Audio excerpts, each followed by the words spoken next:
Le spleen est devenu l'idéal. Le monde dans lequel on a grandi n'existe plus. Toutes nos armes sont obsolètes.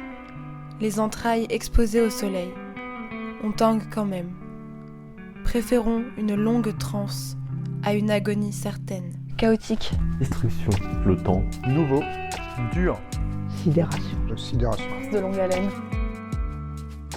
Complètement interminable et inimaginable de devoir passer 2 semaines coincé chez moi. Je pensais que ça allait vraiment durer 2 semaines. Mais j'étais quand même bien entourée. Que tout allait être sympa et que ça allait pas durer longtemps. Enfin cool. Autant qu'un confinement peut être cool quoi. Qu'on se retrouve comme des enfants qui devaient demander la permission à leurs parents. Ça, on avait tous commencé à prendre l'habitude, malheureusement. Juste ces 10 km qui nous empêchaient d'aller voir nos enfants, nos amis. Donc je l'ai pas vécu entre guillemets. J'ai aucun souvenir du deuxième confinement parce qu'on pouvait juste travailler en fait.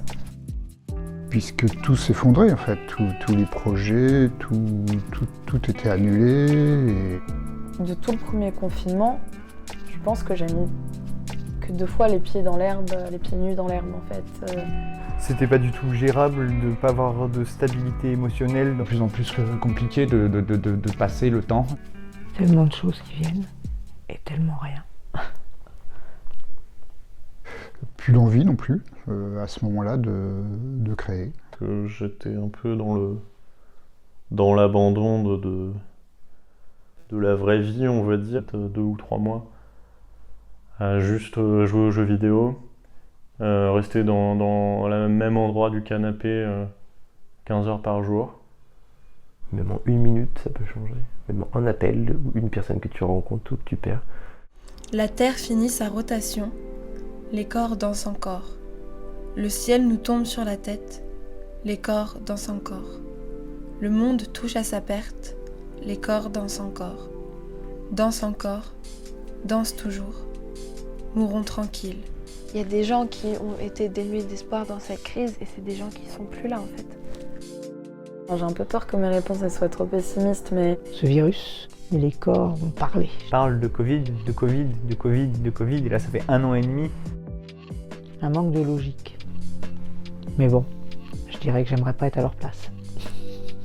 Tout ce qui peut faire du bien ou qui peut aider à penser, on n'a pas le droit d'y aller. Ça traduit tellement tout ce que le gouvernement pense de sa population en fait.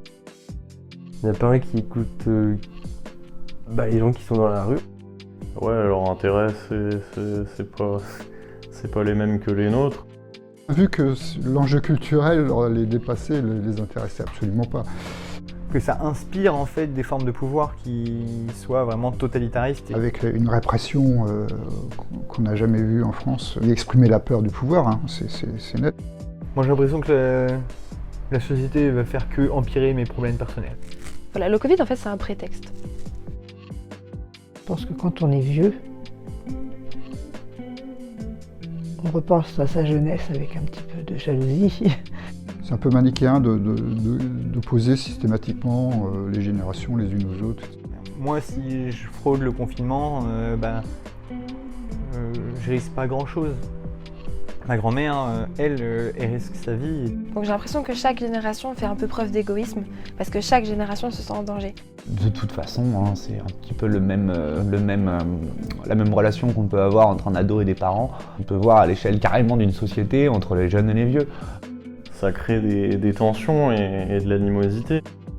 Ce qui me fait peur, d'être seul. Et le confinement l'a bien prouvé. C'est qu'on soit sous Covid jusqu'à la fin de nos vies en fait. On n'a pas de perspective d'avenir, c'est sûr que c'est compliqué. J'ai vraiment l'impression de voir beaucoup de ténèbres autour de moi.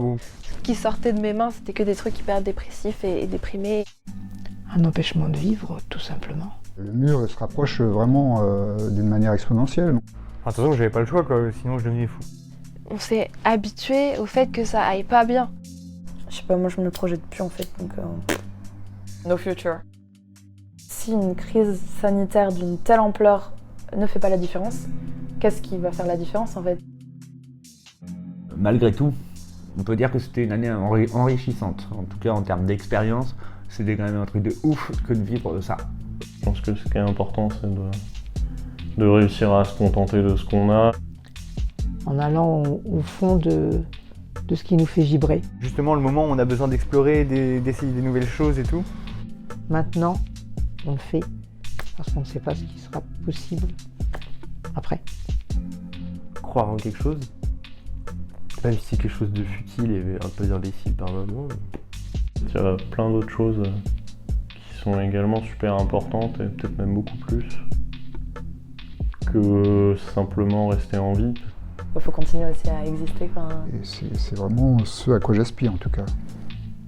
Ouais, on peut y croire.